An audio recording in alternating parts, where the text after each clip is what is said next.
This is Paul. Yeah. Uh-huh. The future voters. Yeah.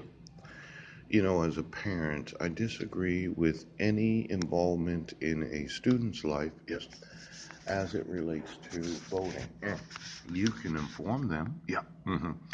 But I have some lawsuits for school districts right now. Now it's the $750,000 question. There seemed to be this, well, premise, right?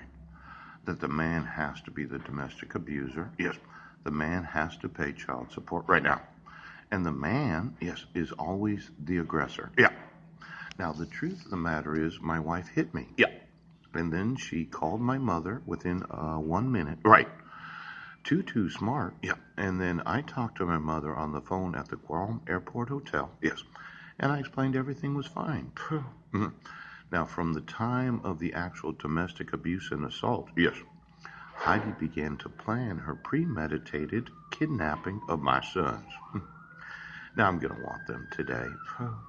And I'm going to want that district court, yes, where you get to ask those federal questions. Now, somebody kept handing out mental health evaluations and the treatment if required. And it looked like the county thought that everybody should be on lithium. Yeah. Well, I happen to value my own mind. Yes, he does.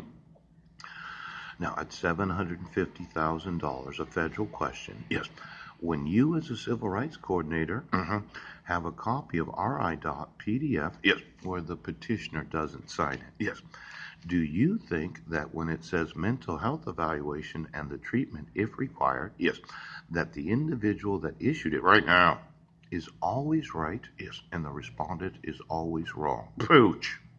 Now, when you don't give the respondent any notice or opportunity to be heard when issuing a protection order in 2011, yeah, it violates the respondent's right to appear, yes, and be heard, yes, before a fair and impartial judiciary.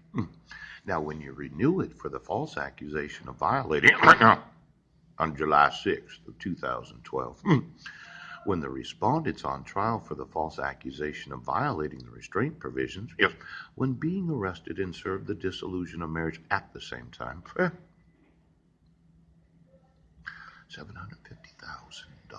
a question.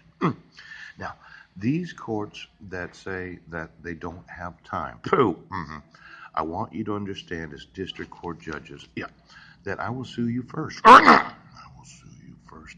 $750,000 question. Can you not use the judiciary the way that I'm explaining? Does every one of these complaints and requests for injunctions, yes, have to include multiple defendants? Yes. Or can you just name one defendant as a civil rights coordinator from a school district, yes, that received multiple emails, yes, from the respondent, yes, documenting forgery, fraud, and felony? Now, as I read this, United States District Court, yes, it does not say that it has to be multiple defendants. Yes. It doesn't say that I have to name the school district as a defendant. No.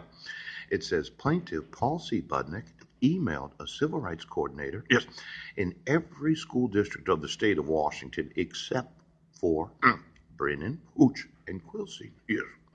Now, it happened to be that some people at Heidi Budnick's workplace said that I was emailing them, but I never emailed any people at Heidi Budnick's workplace. Now, for the idiots that thought that I didn't have the availability of Googling my own name, if I had wanted to email somebody there, I could have gotten their email addresses. Now, it looks like it says one plaintiff versus one defendant. And for every civil rights coordinator that has ever had any state or federal funding in protecting the civil rights of students, what made you think that it was only the students of your individual school district?